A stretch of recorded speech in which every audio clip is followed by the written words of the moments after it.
Parliament సమావేశాలు నిన్నటి నుంచి ప్రారంభమయ్యాయి. రాజ్యసభలో నోట్ల రద్దుకు సంబంధించి వాడివేడి చర్చ జరిగింది. ఇదంతా రాజకీయ కోణంలో తీసుకున్న నిర్ణయం. అలాగే పెద్దలకు ప్రధాని మిత్రులకి ముందే తెలుసు అనే స్టాండ్ మీద ప్రతిపక్షాలు నిలబడ్డాయి. అయితే నరలోనే కలవరం కనిపిస్తోంది. రద్దు నిర్ణయంలో ఎటువంటి రాజకీయాలు లేవని ప్రభుత్వం వైపు నుంచి చెప్పే ప్రయత్నం చేసినా కూడా ప్రతిపక్షాలు తమ మాటను వెనక్కి తీసుకోవట్లేదు. మమతా బెనర్జీ ఆధ్వర్యంలో రాష్ట్రపతిని కలిసి నోట్ల రద్దు నిర్ణయాన్ని ఉపసంహరించుకునేలా ఆదేశించాలని విజ్ఞప్తి కూడా చేశారు. కొన్ని పార్టీలు వాళ్ళతో కలిసి వచ్చాయి, కొన్ని స్వతంత్రంగానే పోరాటం చేస్తున్నాయి. ఇక జాయింట్ పార్లమెంటరీ కమిటీతో విచారణ చేయించాలనే డిమాండ్లు కూడా పెరుగుతున్నాయి. మరో ముఖ్యమైన అంశం పెద్దల బాకీ చెల్లైందా? దాదాపుగా ఎస్బీఐలో ఉన్న 7,000 కోట్ల రుణాలు రద్దయినట్టు రైట్ ఆఫ్ అనే పేరుతో పుస్తకాలను తొలగించి పక్కన పెట్టారు. అందులో విజయ మాల్యాదే 1,200 కోట్ల పైచిలుకుంది. మరి ఒకవైపు నల్లధనాన్ని అంతమొందిస్తామని నిర్ణయం తీసుకుంటూ 1,000 కోట్లలో ఉన్న మొండి బాకీలు రద్దు చేయడం వెనకాల కారణం ఏంటి? దీనికి కూడా సంబంధించి కూడా దేశవ్యాప్తంగా చర్చ జరుగుతోంది. ఈ అంశాల మీద లైవ్ షోలో మాట్లాడదాం. మనతో పాటు ఏపీసీసీ ఉపాధ్యక్షులు మాజీ మంత్రి కాంగ్రెస్ సీనియర్ నాయకులు సాకే శైలజానాథ్ గారు జాయిన్ అవుతున్నారు. కరణం ధర్మశ్రీ గారు మాజీ ఎమ్మెల్యే వైఎస్ఆర్సీపీ సీనియర్ నాయకులు జాయిన్ అవుతున్నారు. కొద్దిసేపట్లో బీజేపీ నాయకులు కూడా మనతో జాయిన్ అవుతున్నారు. రామకోటయ్య గారు బీజేపీ సీనియర్ నేత, కొద్దిసేపట్లో తెలుగుదేశం పార్టీ నాయకులు జాయిన్ అవుతారు. శైలజానాథ్ గారు, ముఖ్యంగా నోట్ల రద్దు అనే నిర్ణయం గత 10 రోజులుగా ఎటువంటి పరిణామాలు తీసుకుంటుందో మనం చూస్తున్నాం. రాజకీయంగా టర్న్ తీసుకుంది కంప్లీట్ గా. కానీ ప్రభుత్వం చెప్పేది దీని వెనకాల చాలా పెద్ద ఎజెండా ఉంది, మొత్తం భారతదేశం అంతా ప్రగతి పదంలో దూసుకెళ్లిపోతుంది. కానీ ఈ వారం రోజుల్లో చూస్తేనే దాదాపు 2 కోట్ల ఆర్థిక నష్టం వచ్చిందని చెప్పి ఒక అంచనా చెప్తోంది. మమతా బెనర్జీ కూడా దాన్ని ప్రస్తావించారు. ఒకవైపు పార్లమెంట్ లో జరుగుతున్న వ్యవహారం అంటే ఒక మంచి కోసం తీసుకున్న నిర్ణయాన్ని రాజకీయ పార్టీలు అవగాహన లేక వ్యతిరేకిస్తున్నాయా, లేకపోతే ఈ పార్టీలన్నీ చెప్తున్నట్టుగా నిజంగానే దీని వెనకాల రాజకీయ కోణం ఉందని నమ్ముతున్నారా? ఇక్కడ దీంట్లో అనేకమైన ఆ రోజున మొట్టమొదటి రోజున అనేక రక్తం కాకపోవడము లేకుంటే ఆందోళన పడ్డం ఇవన్నీ చూసాం. కానీ రాను వాస్తవాలని బయటకు వచ్చే పరిస్థితి. అసలు నవధనాన్ని అరికట్టే దాంట్లో భాగంగా పెద్ద నోట్లు రద్దు చేశారు. సీమాంతర ఉగ్రవాదాన్ని కాపాడడంలో భాగంగా రద్దు చేశాను. పేదలకు మేలు చేసే విధంగా నేను రద్దు చేశాను. ఇట్లా చెప్పుకుంటూ వచ్చాను. పెద్ద నోట్లు ఉన్నాయి కాబట్టి ఇట్లుంది కాబట్టి రద్దు చేశాను. ఇదంతా మీకు డొల్లలా కనిపించడం లేదు. 100 నోట్లు 1000 నోట్లు ఏం రద్దు చేయరు. 2000 నోట్లు 500 నోట్లు 1000 నోట్లు రద్దు అవి చలామణులను ఆపేసి కొత్తగా అది ఇప్పుడు చెప్తున్నారు. అప్పుడు రద్దు అని చాలా పెద్ద హిరాయిక్ వర్డ్ వాడారు. అవన్నీ రద్దు అని పెద్ద హిరాయిక్ వర్డ్ వాడారు, అంటే ఎమోషనల్ గా హిరాయిక్ గా. కానీ వాస్తవానికి దాన్ని మారుస్తామని వాళ్ళు మాట్లాడుతూ ఉన్నారు.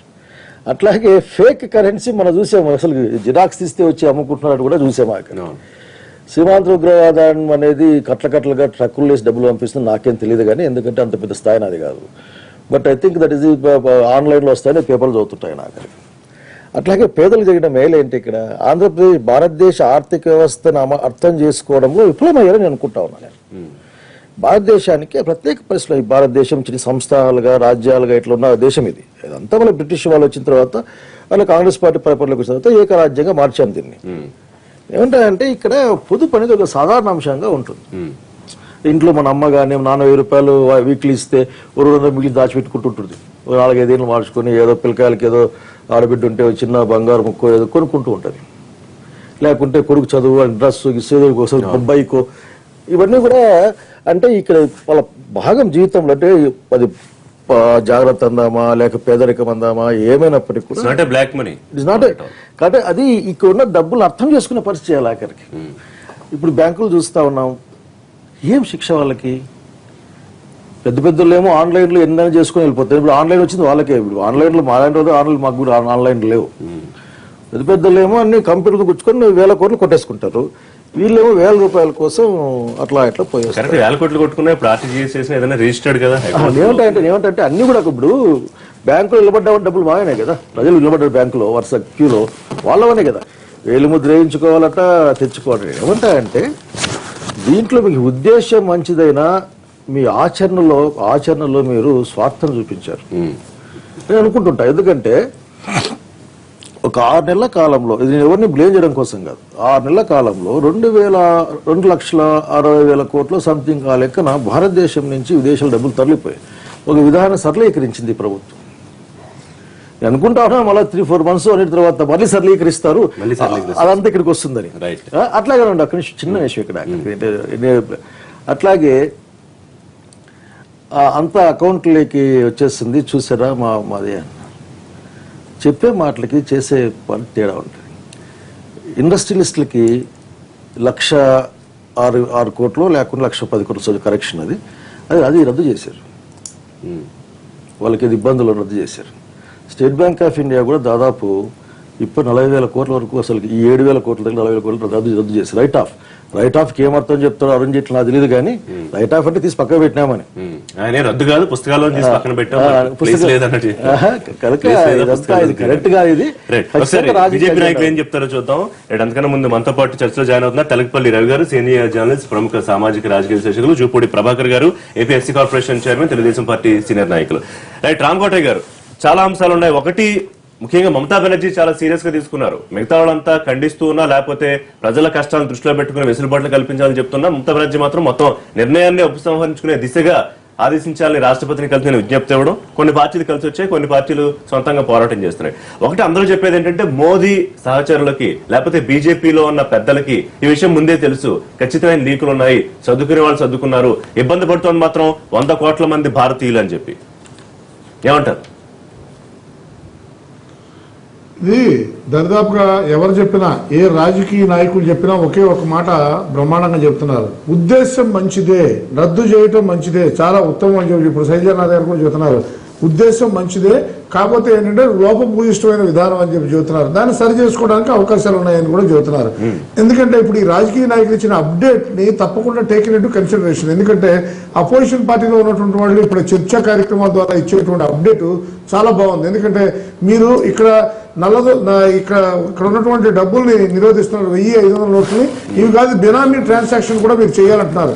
అంటే ఏంటంటే వాళ్ళంతా వాళ్లే చెబుతున్నారు ఎక్కడెక్కడ డబ్బులు దాచుకున్నారో, ఏ విధానాల్లో దాచుకున్నారో చెబుతున్నారు. కాబట్టి తప్పకుండా వాటి మీద కూడా దృష్టి సారిస్తారు. రాబోయే రోజుల్లో వాటి మీద కూడా పెడతాం. ఇక మమతా బెనర్జీ గారు రాష్ట్రపతి గారి దగ్గరికి వెళ్ళి చెప్పారంటే, ఇది రాష్ట్రపతి గారి ఆమోదం తీసుకునే కార్యక్రమాన్ని చేపట్టినటువంటి కార్యక్రమం, వారికి చెప్పకుండా చేసింది కాదు.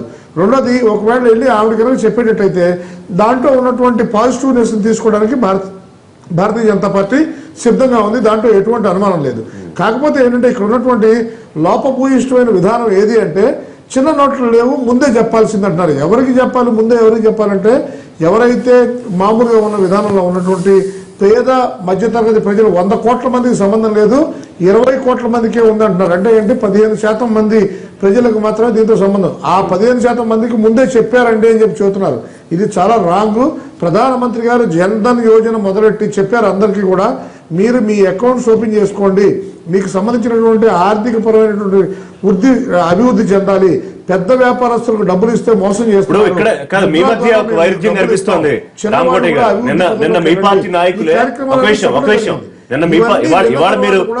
చాలా పాజిటివ్ గా మాట్లాడుతున్నారు. నేను మీ పార్టీ నాయకులే ఎవరైతే వ్యతిరేకిస్తున్నారో వాళ్ళు దేశద్రోహులు అన్నారు. ఆ పార్టీలన్నింటినీ దేశద్రోహులుగా చిత్రీకరించారు. రామకోటి గారు వినాలి ప్లీజ్. తప్పకుండా రాబోయే రోజుల్లో చిన్న చిన్న విషయాల మీద దృష్టి సారిస్తారు. బినామీ ట్రాన్సాక్షన్ మీద దృష్టి సారిస్తారు, అవినీతి పనుల మీద దృష్టి సారిస్తారు. ఇవన్నీ కూడా చేపట్టే కార్యక్రమం 100% కొనసాగుతుంది, నిరంతరం కొనసాగేటువంటి కార్యక్రమం. రైట్, అదే అంటే ఇవాళ మీరు పాజిటివ్ గా మాట్లాడారు, కానీ మొత్తం ఎవరైతే వ్యతిరేకిస్తున్నారో దేశంలో బీజేపీ తప్ప మిగతా రాజకీయ పార్టీలన్నీ దేశద్రోహులుగా చిత్రీకరించే ప్రయత్నం మీ నాయకులు కొంతమంది చేశారు. మోదీని తుగ్లక్తో పోల్చడం అంత స్థాయి తీసుకొచ్చారంటే, మీరు గ్రౌండ్ లెవెల్లో ఉన్న కష్టాలు లేకపోతే ఈ పరిస్థితుల్ని ముందుగా మీరు అవగాహనలో పెట్టుకోలేదు. ఒప్పుకుంటారు, ఒప్పుకోరు ఆ పాయింట్ ని?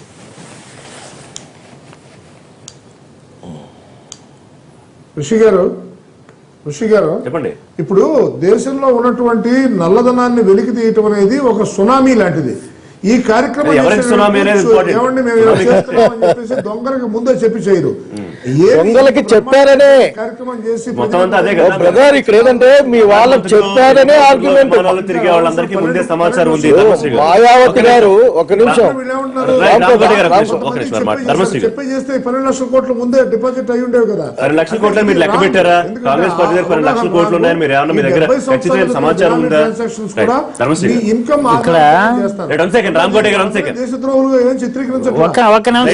మీ నాయకులు మనసులో మాట్లాడింది. రామకోటి గారు ఒక మాట, ఇక్కడ ఎలా ఉందంటే రామకోటి గారు మాట్లాడదాం మళ్ళీ.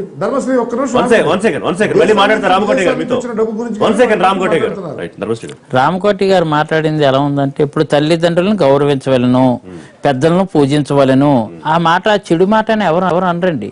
పూజించాలనే సంకల్పం వీళ్ళకు ఉండాలా, గౌరవించాలనే సంకల్పం ఎవరైతే చెప్పారో వాళ్ళకు కూడా కలిగి ఉండాలా.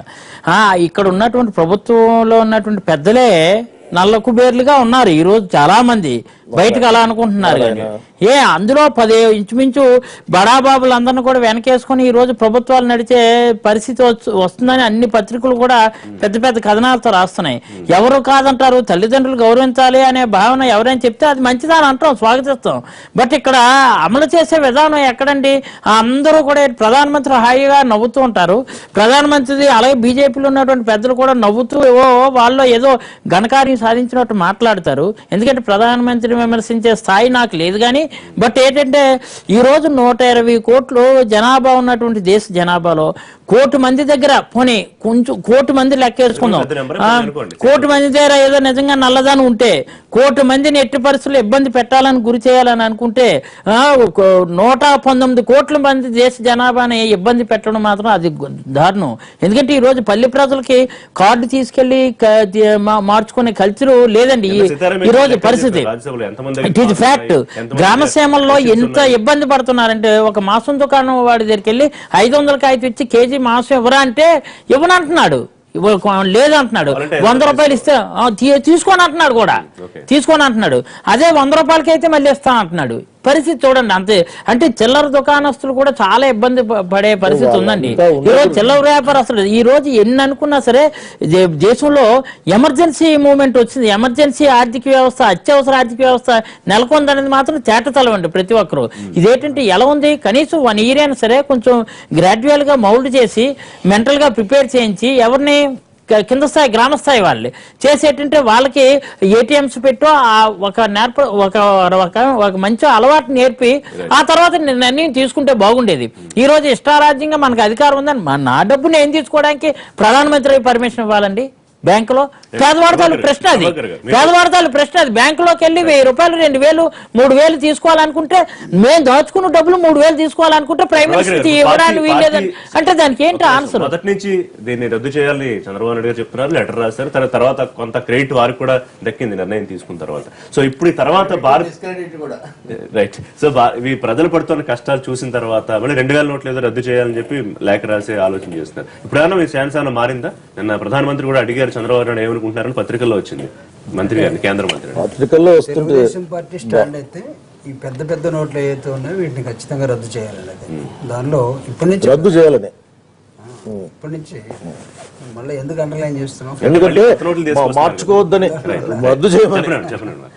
సో ఇది ఇప్పటి నుంచే కాదు, గత ఒక 10 సంవత్సరాల నుంచి కూడా తెలుగుదేశం పార్టీ అధినాయకుడు చేస్తున్నటువంటి ఒక ఆర్గ్యుమెంట్.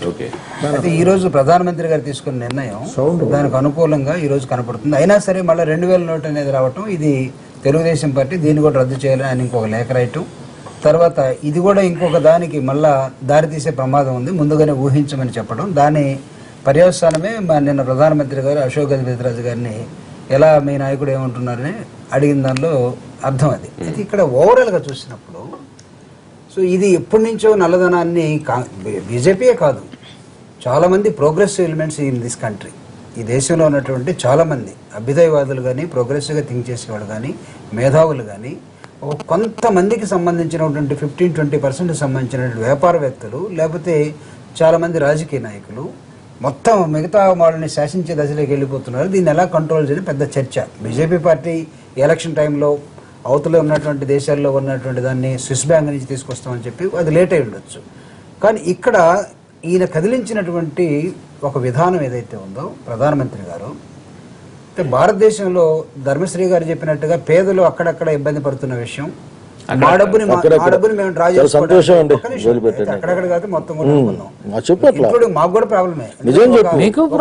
మేము 100 రూపాయలు తీసుకుంటాం. పీయూష్ గోయల్ గారు రాజ్యసభలో చెప్తుంటే నేను ఆశ్చర్యపోయా. ఏదో పెద్ద నగరాలు తప్ప సిటీలో అంతా సావధానంగా అయితే ఇక్కడ రిపోర్ట్ ఉందో లేదో నాకు రిషి గారు ఇక్కడ జరుగుతున్న క్రక్స్ ఏంటంటే ఇలాంటి నిర్ణయం చేసేటప్పుడు ప్రజలు మొత్తాన్ని కూడా ఎడ్యుకేట్ చేసి ఎస్ ఖచ్చితంగా ఇది రద్దు అవుతుంది, నల్లధనాన్ని తీసుకొస్తామంటే స్విస్ బ్యాంక్ నుంచి అనుకున్నారు. కానీ ఇక్కడ ఉన్నటువంటి బ్లాక్ మనీ ఈ రూపంలో బ్లాక్ మనీ దానికి రకరకాల రూపాయలు ఉంటాయండి. ఇదొక్కటే కాదు, మారిపోయింది, ఎప్పుడో మారిపోయింది. అది కాదు, ఒక విషయం చెప్పండి, రాజకీయ పార్టీలు ఏవైతే వ్యతిరేకిస్తున్నాయో వాటిని మీరు ఎట్లా చూస్తున్నారు? బీజేపీలో కొంతమంది నాయకులు అన్నట్టు వాళ్ళందరినీ దేశద్రోహ లిస్టులో ఇక్కడ తెలుగుదేశం పార్టీ వాయిస్ చాలా స్పష్టంగా ప్రజలు కూడా చెప్పదలుచుకున్నాం, ఇలాంటి నోట్లన్నీ కూడా ఖచ్చితంగా తీసేయాల్సిన అవసరం ఉంది. ఎట్ ద సేమ్ టైం భారతదేశంలో ఎన్నికలు కానీ లేకపోతే ప్రజల జీవన విధానం కానీ చాలా స్పష్టంగా డిజిటల్ యుగం అయిపోతున్న నేపథ్యంలో ప్రపంచం మొత్తం కూడా మీరు చూడండి, డెవలప్డ్ కంట్రీస్ అన్ని కూడా ఎక్కడో ఒక డబ్బులు పెట్టుకొని తిరగరు, కార్డు పెట్టుకొని తిరుగుతారు. బట్ అది డెవలప్డ్ కంట్రీ, ఇది డెవలపింగ్ కంట్రీ. బట్ తెలియదు, ఎందుకంటే నేను ఆనంద్ శర్మ గారు చెప్తూ ఆయన ఒక లిస్ట్ పెట్టుకుని ఇవాళ అభివృద్ధి చెందిన దేశాలు, యూరోప్, అమెరికా లాంటి దేశాల్లో కూడా ఇవాళ క్యాష్ ట్రాన్సాక్షన్ ని ప్రోత్సహిస్తున్నారు, కార్డులు కూడా తగ్గాయని మరి చెప్పారు. నేను కూడా వస్తాను. సో ఎందుకంటే నాకున్నటువంటి నా కలీగ్స్ చాలా మంది యూరోప్ లో ఉన్నారు, నాతో ఇంజనీరింగ్ చేసినటువంటి వాళ్ళు మోర్ దెన్ ఒక 50 మెంబర్స్ అమెరికాలో ఉన్నారు, ఇక్కడ ఉన్నటువంటి కొంతమంది ఉన్నారు. వాళ్ళు ఇప్పుడు కూడా డబ్బులు క్యారీ చేయట్లేదు. నాకు కూడా ఆశ్చర్యం వేసి అడిగాను, డబ్బులు ఏమైనా ఉన్నాయంటే కార్డు తీసుకోబోస్ అంటే డిజిటల్ వాతావరణాన్ని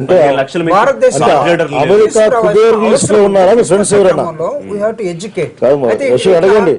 అమెరికా కుబేర్ లిస్ట్ వాళ్ళ ఫ్రెండ్ ఉంటే చెప్పితే వినేవాడిని, ఉద్యోగాలు చేసుకునే వాళ్ళు ఒకేసారి అమెరికాలో ఇండియా చేసేద్దాం ఎట్లా అండి, తయారైపోతుందా? పార్టీ చాలా స్పష్టంగా చెప్పండి, బీజేపీ పార్టీ అయినా కాంగ్రెస్ అయినా ఇంకోళ్ళకైనా తెలుగుదేశం పార్టీ ఏం చెప్తుందంటే, ఒకళ్ళు కాంగ్రెస్ కి, వైఎస్ఆర్ కాంగ్రెస్ కి ఈ పెద్ద నోట్లు రద్దు చేయటం, లేకపోతే దీనిలో డూప్లికేషన్ తగ్గించడం కోసం, లేకపోతే దీన్ని ఇంకొకళ్ళ చేతుల నుంచి వీళ్ళకి అబ్జెక్షన్ ఉండాల్సిన అవసరం లేదు, అన్లెస్ అంటే వీళ్ళ దగ్గర చాలా డబ్బులుండి వీళ్ళు మార్చుకోలేని పరిస్థితి ఉంటే తప్ప. రెండవది బీజేపీ 12 లక్షల కోట్లు కాంగ్రెస్ అదే ఉంటే తప్ప అంటే దాన్ని నేను ఎస్టాబ్లిష్ చేయలేకపోతున్నాను. ఉంటే అమిత్ షా అనేవాడు ఇక రోడ్డు మీద మాట్లాడుతూ ఉంటాడు, ఏదో ఒకటి వదిలేస్తాడు అట్లా. ఆయన అమిత్ షా అది ఎవరైనా మాట్లాడే మనిషి. సో దీన్ని చాలా స్పష్టంగా తెలుగుదేశం పార్టీ, సో మీరు హాఫ్ స్వాగతించారు అంతే, ఈ నిర్ణయాన్ని సగం వరకు స్వాగతించారు, సగం కాదు, ఇలాంటి నిర్ణయాలు జరగాలి. బట్ ప్రజల్ని దూరంగా పెట్టి ప్రజల ఇబ్బందులను అట్లానే పెడితే, అంటే మోడీని అద్భుతమైన ఉపన్యాసకుడు, ప్రపంచ దేశాన్ని కదిలించగలడు అనుకున్న మోడీకి తుగ్లక్ అనే పేరు ఎందుకు వచ్చింది మళ్ళా? అంటే ఇలాంటి నిర్ణయాలు రాకుండా ఉంటే ఆయన ఇంకా అద్భుతంగా పోవడానికి అవకాశం ఉంది. సో ఈ అంశాన్ని పేద ప్రజలకి, మిగతా రాజకీయ పార్టీలకి అది నిజమని కల్పించే ఆలోచనని దీన్ని తగ్గించాలి. రాజకీయ పార్టీలకు ఇబ్బందులు ఏంటి మంచి నిర్ణయం అయితే గనక తెలుగుదేశం పార్టీ ఇంతకు మోడీ చేసిన పని తుగ్లక్ చర్య అనుకుంటుందా, అసాధారణమైన చర్య అనుకుంటుందా? నాకైతే జూపూడి గారి మాటలు అటు ఇటు. నిజానికి దళిత వర్గాలు ఎక్కువగా బాధపడుతుంది, అట్టడుగు వర్గాలు. ఎందుకంటే ఈ వారం నుంచి మనం చర్చిస్తున్నాం, మళ్ళీ అన్ని వివరాలు అక్కర్లేదు, కానీ ప్రజలు కష్టపడ్డం అన్నది ఒక ముఖ్యమైన భాగం. దాన్ని దృష్టిలో పెట్టుకోకుండా దేశంలో 10% మంది దగ్గర 90% సంపద ఉంది అని చెప్పి లెక్కలు చెప్తుంటే, మీరు 90% మందిని శిక్షించేటటువంటి చర్య ఎందుకు తీసుకున్నారనేది మొదటిది. న్యాయశాస్త్రంలో అత్యున్నతమైనటువంటి సూత్రం ఏంటంటే, 100 మంది దోషులు తప్పించుకున్నా సరే ఒక నిర్దోషికి శిక్ష పడకూడదని. ఏం పాపం చేశారని తమ దగ్గర ఉన్న ఒక 500 నోటు కోసం వీళ్ళందరూ క్యూలో నిలబడుతున్నారు. ఈ రోజు పత్రికల్లో కూడా 2 రైతులు ఆత్మహత్య చేసుకున్న వార్త మనం పత్రికలో చూస్తాం. వీళ్ళ జీవితాలు తలకిందులు అయిపోయినాయి, వాళ్ళు ఎవరేం అవ్వలేదు. ఒక విషయం స్పష్టం, బ్యాంకు ఖాతాల్లో ఉన్న డబ్బు ఏం మారిపోదు. బ్యాంకు ఖాతాలో ఉన్న నిల్వలను మేము ఫ్రీజ్ చేస్తున్నామని ప్రభుత్వం ఏం ప్రకటించలేదు. వాళ్ళు మామూలుగా వాళ్ళ కొత్త నోట్లలోనే వాళ్ళు తీసుకుంటారు. తెలుగుదేశం పార్టీ చెప్పింది ఇది కాదనుకుంటున్నాను. టీఆర్ఎస్ కూడా నిజానికి మొదట్లో కొంచెం తీవ్రంగా అసలు ప్రభుత్వాల ఆదాయం పడిపోయింది, ప్రజలు రోడ్ల మీదకి వచ్చారు, ఆర్థిక కార్యకలాపాలు స్తంభించిపోయాయి, వ్యాపారాలు ప్రతిష్టంభనలో పడ్డాయి. ఇవన్నీ నల్ల డబ్బుకు దీనికి సంబంధం ఏంటి? మరోవైపున ప్రజలను అవహేళన చేసే విధంగా మీరు విజయ్ మాల్యా బకాయిని రద్దు చేస్తారు, రద్దు చేయలేదు, తీసి పక్కన పెట్టాం, మొండి బకాయి కింద పెట్టామంటారు. మీరు అంత మొండి వాళ్ళైతే విజయ్ మాల్యా మీద ఎందుకు పడలేదు? ముందు మీరు ఆస్తులు నల్ల డబ్బు సంగతి ఎందుకు? తెల్ల డబ్బు కనిపిస్తూ ఉంది, బ్యాంకుల్లో వాళ్ళ పద్దులు కనిపిస్తున్నాయి, వాటి మీద మీరు ఏం చర్య తీసుకున్నారు? ఇంకోటి, ఐటీ ప్రకారం ఎవరు ఖాతాలు తెరవడానికి ఏమీ ఆటంకం లేదు, అలాగే బ్యాంకులు ప్రశ్నించడానికి ఏం లేదు. బ్యాంకులు మన డబ్బుకు కస్టోడియన్స్ మాత్రమే, బ్యాంకులకు పౌర జీవితాన్ని శాసించే ఎలాంటి అధికారం లేదు. మనం బ్యాంకులో ఒక డిపాజిట్ చేసేటప్పుడు మీరు ఎప్పుడు అడిగితే అప్పుడు మేము డబ్బు ఇస్తామని చెప్పి బ్యాంకులు మన దగ్గర డబ్బు పెట్టుకున్నాయి. ఇప్పుడు మీరు 2000కు మించి పెట్టకూడదంటే వాడేమో బ్యాంకు సీఈఓతో మాట్లాడి వాడి వ్యవహారాలు వాడు చేసుకుంటాడు, నువ్వు నేనేమో క్యూలో నిలబడాలి. నిన్న సభలో చెప్పినట్టుగా 100% మంది దగ్గర 2% మంది దగ్గర మాత్రమే కార్డులు ఉన్నాయి. మిగిలినటువంటి కార్డులన్నీ ఉన్నటువంటి అమెరికా ఆర్థిక వ్యవస్థ సప్రైమ్ సంక్షోభం నుంచి ఏమైనా బయటపడగలిగిందా? కాబట్టి ఒక కృత్రిమ సంక్షోభం. వారన్నట్టుగా నిన్న వెంకయ్య నాయుడు గారు దేశం కోసం త్యాగం చేయడం అది ఇదేని, మోడీ గారి తల్లిగారు నిలబడ్డారని నేను అడుగుతున్న 90 ఏళ్ళు పైబడిన వాళ్ళు కూడా క్యూలో నిలబడాల్సిన దురవస్థ ఎందుకు కల్పించారని. తల్లిగారు నిలబడ్డారు, మంచిది, తల్లి సెంటిమెంటు. కానీ పాయింట్ ఏంటంటే 90 ఏళ్ళు దాటిన వాళ్ళు కూడా క్యూలో నిలబడే స్థితి ఎందుకు కల్పించారు? నిన్న కపిల్ సిబాల్ వాదించాడు, సెక్షన్ 26(3) ప్రకారం ప్రభుత్వం ఏమిటి ఒక సిరీస్ రద్దు చేయొచ్చు, మొత్తాన్ని రద్దు చేయడానికి అసలు హక్కే లేదు. 1978లో మొరార్జీ దేశాయ్ ప్రభుత్వం చట్టం తెచ్చింది పార్లమెంట్లో. ఇందులో పెద్ద రహస్యం ఏం లేదండి. ప్రభుత్వం నిజంగా నల్ల డబ్బు ఆసాముల దగ్గర తీసుకోదలుచుకుంటే ఇన్ని 100 కోట్లు మించిన వాళ్ళని మేము స్తంభింపజేస్తున్నామని ప్రకటించి వాటి మీద మీరు చేయలేదు, మీరు అప్పులు రద్దు చేస్తున్నారు. మీరు ఎందుకంటే ప్రభుత్వాలు ఇంకోటి టిఆర్ఎస్ ప్రభుత్వం చెప్పిన తర్వాత బిల్లులు తీసుకుంటున్నారు ఏది పాత నోట్లలో. ఇక్కడ మళ్ళీ సమాన న్యాయం సమస్య కూడా వస్తుంది. చిన్న ప్రైవేట్ వ్యాపారేమో నోటు యాక్సెప్ట్ చేస్తే వాడి దగ్గర కుదరదు, ప్రభుత్వాల కార్యక్రమాలు మటుకు గొప్పగా అయిపోతాయి. ఇక మూడో విషయం, మీరు విద్యను వైద్యాన్ని మొత్తం వ్యవస్థను ప్రైవేటీకరించారు. ప్రభుత్వ సంస్థల్లో మటుకు పాత నోట్లు తీసుకుంటా ఉంటున్నారు. అసలు జీవితం అంతా మీరు ప్రైవేట్ పరం చేసి ప్రభుత్వ సంస్థల్లో ఎవరు ఆసుపత్రులు సరిపోతే ఏం జరుగుతుంది? కాబట్టి అనేక కోణాల్లో ఇదొక అనాలోచితమైన బాధ్యతారహితమైనటువంటి చర్య మాత్రమే కాకుండా నాటకీయమైన ప్రచార చర్య. ఈ ప్రచారం ఎంతవరకు పోయిందంటే ప్రధానినే కాక వారి మాతృమూర్తిని కూడా చిత్రంలోకి తెచ్చేటంత ఘోరంగా భారతీయ జనతా చివరకు ఏమంటే ఒక చివరి మాట మోడీ ఇప్పుడు దీని ద్వారా ఏం నేను తలుచుకుంటే ఈ దేశాన్ని ఒక చర్యతో అతలాకుతలం చేయగలను, మొత్తం నా గుప్పిట్లో ఉందని ఒక సందేశం తప్ప బీజేపీ నాయకులకు కూడా తెలియదు ఇలా జరుగుతుందని. కాబట్టి తెలుగుదేశం పార్టీ కానీ టీఆర్ఎస్ అయితే మొదట ఏదో ఎక్కువ ఎందుకు అసలు రద్దు చేశారా? చంద్రబాబు గారు ఎలా హర్షిస్తున్నారో నాకు తెలియదు. నేను రద్దు చేయలేదు సార్, రద్దు చేయలేదు, ఇంకా పెద్ద నోట్లు ప్రవేశపెట్టారు. నోట్ల మార్పిడి మాత్రమే జరిగింది, ఇక్కడ నోట్ల రద్దు జరగల. కాబట్టి శివాజీ సినిమాలలాగా లేదా లీడర్ సినిమాలలాగా కట్టలు పేర్చుకోరండి నల్ల డబ్బు. అలా అయితే ఆయన దగ్గర 1,00,000 కోట్లు, ఈయన దగ్గర 2,00,000 కోట్లు అంటున్నారు కదా. ఒక బిల్డింగ్ కట్టించాలి ప్రత్యేకంగా. అనేక పద్ధతులు ఉన్నాయి. అనేక మాకు రామకోటయ్య గారికి నిలబెట్టి కులాసాగా విదేశాల్లో ఇక్కడ అప్పులు ఎగ్గొట్టిన వాళ్ళకి కాదన్నా కూడా దాని మీద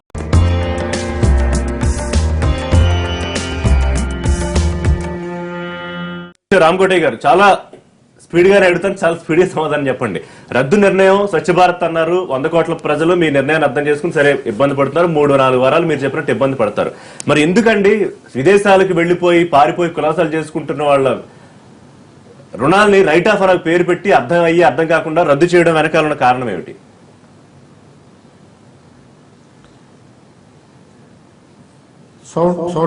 రామకోటయ్య గారు, నా ప్రశ్న అర్థమైందా మీకు? వినపడలేదండి, కానీ నేను ఐ విల్ కమ్ బ్యాక్. ఇప్పుడు ఒక ఇంపార్టెంట్ ఇష్యూ అండి, బ్యాంకులో అవి నిరర్ధక ఆస్తుల కింద ప్రకటించారే తప్పితే బ్యాంకులో అది ఒక సైడ్ పెట్టారు. ఆల్రెడీ రవి గారు ఇంతకు ముందే చెప్పారు, నిరర్ధక ఆస్తుల కింద పెట్టారు తప్పితే వాటిని రద్దు చేయలేదు.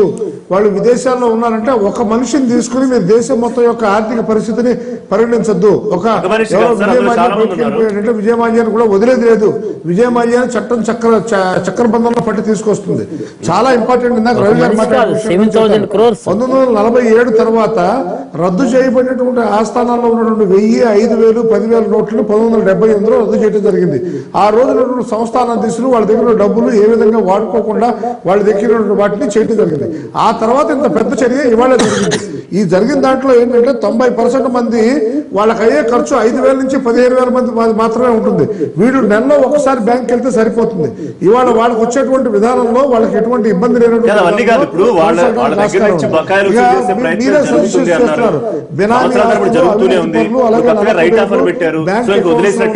తీసుకోవాలనే ఆలోచన ఉంది.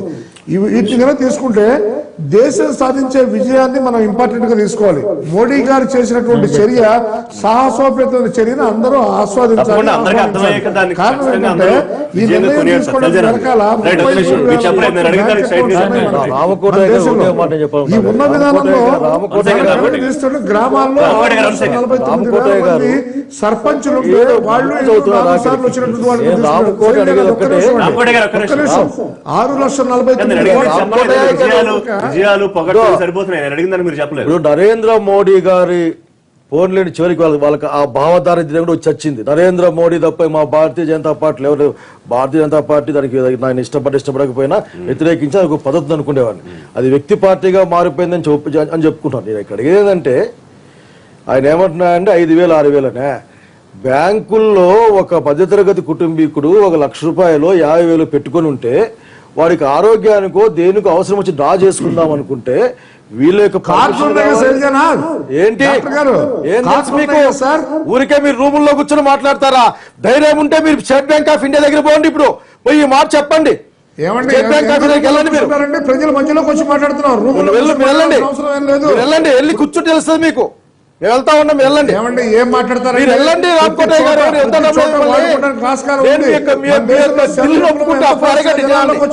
జనంతో మాట్లాడి ఆ సెల్ ఫోన్ నమ్ముకోబాక. ఏంటయ్యా, ఒక పక్కన పేదవాడి 1,000 రూపాయలకి కష్టము, విజయమాల్యాకి 7,000, విజయమాల్యాకి 1,200 కోట్లు రైట్ ఆఫ్ చేస్తారు. ఇంకోనికి 70 కోట్లు చేస్తారు. ఈ రోజు అర్థం చేసుకోండి. మీరు అర్థం చేసుకోవాలి. మేం కాదు మీలాగా మాటలు 4 మంచి అలవాటు మాకలేదు. మేము సామాన్య ప్రజానీకం. అరుణ్ జైట్లీ లాగా మీలాగా తెలివితేటలు మాకు లేవు. రైట్ ఆఫ్ అంటే ఏంటో అంత ముందు చెప్తాం. తీసి పక్క పెట్టామని ఇంకోటి strike off right of right of అంటే ఇంకా పక్కన పడేసినామని. ఏంటంటే పాపం వస్తే రావచ్చు, కానీ కొంత భాగం కాంగ్రెస్ కూడా పాపం లేదు. పార్లమెంట్ సాక్షిగా రైట్ ఆఫ్ చేయలేదని చెప్పారంటే మీరేం చెప్తారండి? మీరు 1,03,000 కోట్లు 2013 మీరు సిస్టంల గురించి మాట్లాడినప్పుడు నరేంద్ర మోడీ గారు చేయాల్సింది ఫస్ట్ ఏంటంటే ఆఖరికి కింద ఉన్న చిన్న వాళ్ళ మొండి బాకీలన్నీ రద్దు చేయాలి. చిన్న మా ఊర్లో ఎనుములు తీసుకున్నారండి, 2 ఎనుములు. అప్పట్లో 50,000 ఎనుములు అంటే బర్రెలు. 50,000 వాడికి కట్టలేదు. వాడిని గవర్నమెంట్ ఇల్లు మేము సీజ్ చేస్తామని వచ్చినారు. ఏంది వాడి ఊర్లో? వీడికేమో ఆఖరికి మేము రైట్ ఆఫ్ చేసి పక్కన పెడతామంటారు.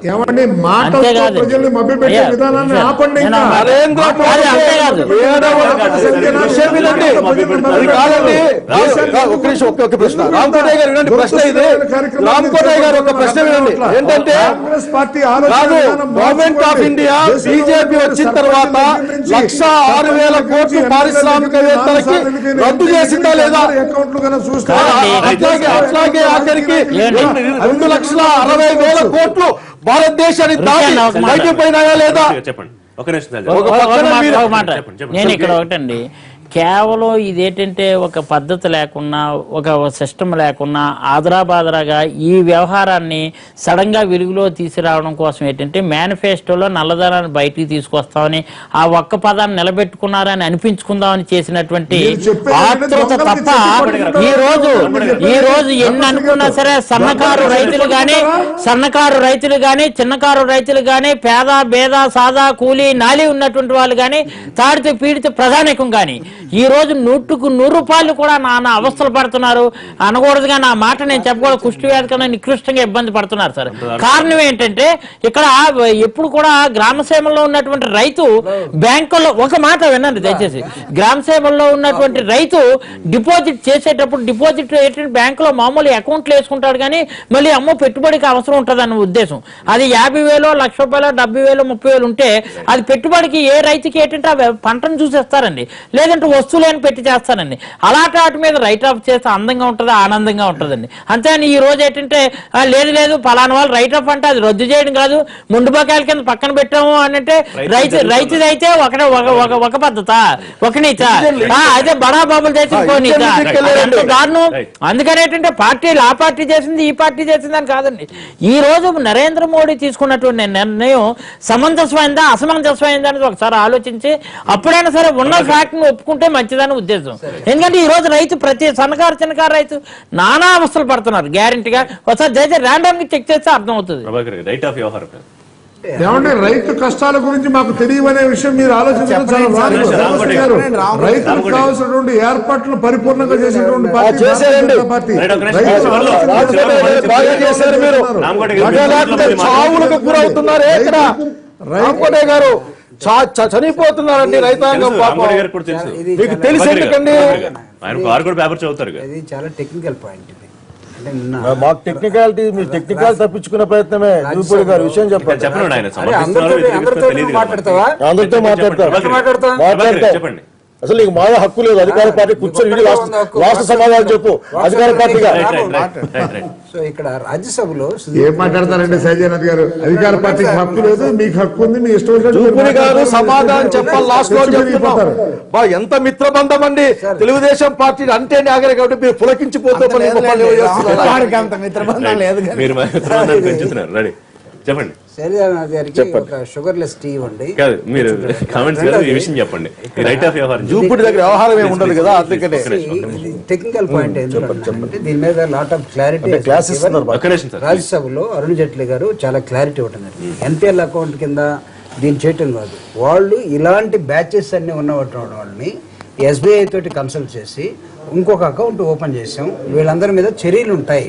దయచేసి డిబేట్ల ద్వారా ఏమవుతుందంటే అక్కడ వాస్తవాన్ని మనం ఇంకొక రకంగా చర్చించే ప్రభాకర్ గారు కాదు, నేను ఒక విషయం అడుగుతా. వాస్తవంగా రైట్ ఆఫ్ అని అన్నాడు. ఇప్పుడు ఏంటంటే ఇప్పుడు క్లారిఫికేషన్ అరుణ్ జైట్లీ ఇవ్వలేదు. అరుణ్ జైట్లీ ఇవ్వలేదు అక్కడ. నో అరుణ్ జైట్లీ ఇవ్వలేదు. ఒక ఎస్బీఐ రిప్రజెంటేటివ్ చెప్పాడు. మొండి వాదన కాదు.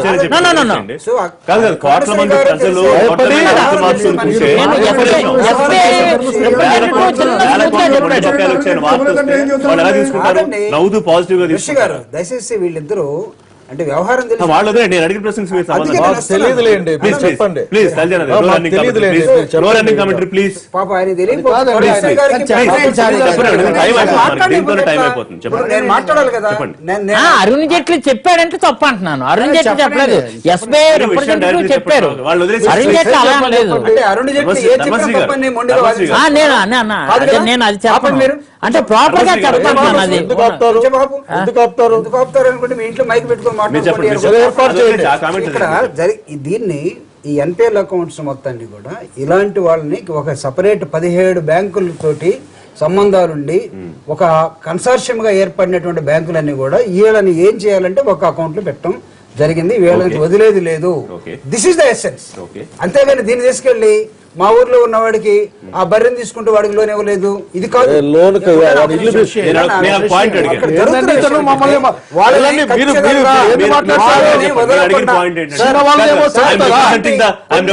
Common man. ఇప్పుడు 100 కోట్ల మంది డబ్బుల కోసం రోడ్ల మీద నించున్నప్పుడు వాడు ఈ వార్త చదువుతాడు. 7,000 కోట్లు 8,000 కోట్లు లేకపోతే రైట్ ఆఫ్. వాడికి ఏమర్థం అవుతుంది అంటే బాధపడ్డా ఇవాళ నేను 1000 రూపాయలు నేను తీసుకోవడానికి బాధపడటం కాదు, వాళ్ళు చేసిన దానికి వాళ్ళు ఖచ్చితంగా శిక్ష కూడా అనుభవిస్తారు. ఇలాంటి ఇది నిజం అయితే దానికి మేమే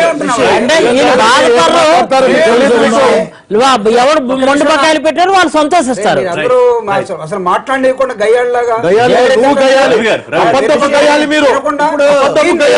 ఒక నిమిషం దీన్ని సపరేట్ అకౌంట్ చేసి చేస్తున్న విధానాన్ని మంచిది కాదండి. చేయండి కానీ అరుణ్ జైట్లీ గారు రాజ్యసభలో జరిగినటువంటి అరుణ్ జైట్లీ సుదీర్ఘమైన వివరణ వినకుండా ముందుగా మీ లైన్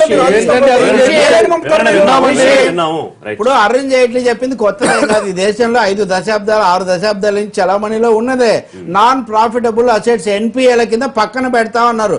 ఇప్పుడు దేశంలో జరుగుతున్న చర్చ మొత్తం 1,12,000 కోట్ల గురించి చర్చ అవన్నీ కూడా ఎన్పిఏలే. ఎన్పిఏలలో కొత్తగా రాని బాకీల కింద మొండి బకాయిల కింద పెడతాము. మొండి బకాయిల కింద పెడతామంటే వాటి మీద మేము పెద్దగా శ్రద్ధ పెట్టాము, ఆర్థిక వ్యవస్థలోకి రావు అని చెప్పడం. అందుకని అరుణ్ జైట్లీ కుడి చేయి కాదు ఏదో ఎడం చేయి కాదు పూర చేయనట్టుగా అదే చెప్తే తప్పితే దాంట్లో నుంచి మన జూపుడి గారు సంబంధించి ఏమీ లేదు. ఇప్పుడు అయితే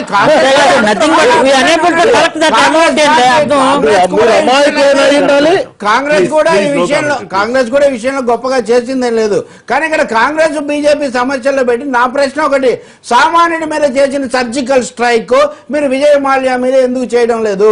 దాన్ని మీరు ఎందుకు పక్కన పెడుతున్నారు? దానికి మోడీ దగ్గర సమాధానం లేదు. మిగిలిన వాగాడంబరం అనండి, ప్రచార ఆర్భాటం అనండి, వీటి వల్ల ఏం ప్రయోజనం లేదు. మనం ఈ చర్చలో కనీసంగా చేసే విజ్ఞప్తి ఏమంటే, మీరు ఎలాగో ప్రణాళిక ప్రకారం 100 నోట్లు వేసి దేశమంతా పంపిణీలో పెట్టలేరని తేలిపోయింది.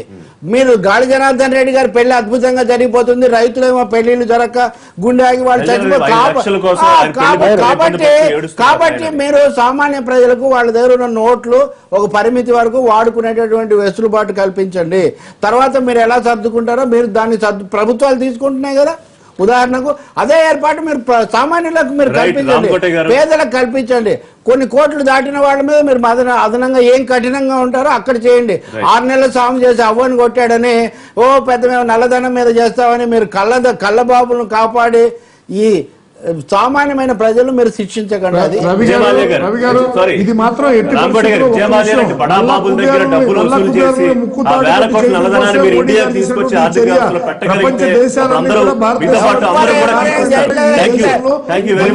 ప్రజాస్వామ్యం ఏర్పడటం కోసం చేసినటువంటి ఈ చర్యలో కారణంగా డెమోక్రసీ సిస్టమ్ లో చేయలేదండి. నియంత్రణ ప్రకటించారు. ఇది వన్ మ్యాన్ షో అయిపోయింది. రిషి గారు, ఇక్కడ కాన్స్టిట్యూషన్ ప్రాబ్లం ఉందండి. ఏంటంటే ప్రజలు అందరూ కూడా నవ్వుతున్నారు. యాక్చువల్ గా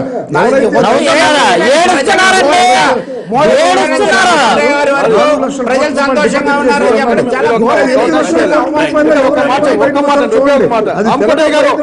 ఒక మాట చెప్తాను. రిజర్వ్ బ్యాంక్ ఆఫ్ ఇండియా రాజ్యాంగంగా ఇండిపెండెంట్ సంస్థ నిర్ణయాలు తీసుకుంటది. ప్రభుత్వం రికమెండ్ చేయొచ్చు ఈ పని చేస్తామని, కానీ నియంతగా వ్యవహరిస్తారు కాబట్టి మోడీ గారు ప్రకటించారు మేము నోట్లు రద్దు చేస్తామని. నిజంగా మీరు భారత్ కళ్ళగంటూ ఉన్నట్టుగా మరి వాళ్ళకి సంక్షేమ పథకాలు లేకపోతే మరి 50 రోజుల ఏం జరుగుతుందో తెలియదు. ప్రధాని మరి అప్పుడు కూడా దాని సస్పెన్స్ రివీల్ చేస్తే నిజంగా నవ్వుతారేమో భారత ప్రజలు. చూద్దాం. Thank you very much Ramakota గారు లైవ్ లో పార్టిసిపేట్ చేసినందుకు. థ్యాంక్ యూ వెరీ మచ్ అండి లైవ్ షోలో పార్టిసిపేట్ చేసినందుకు. ఇది వాళ్ళ లైవ్ షో. రేపటి లైవ్ షోలో తిరిగి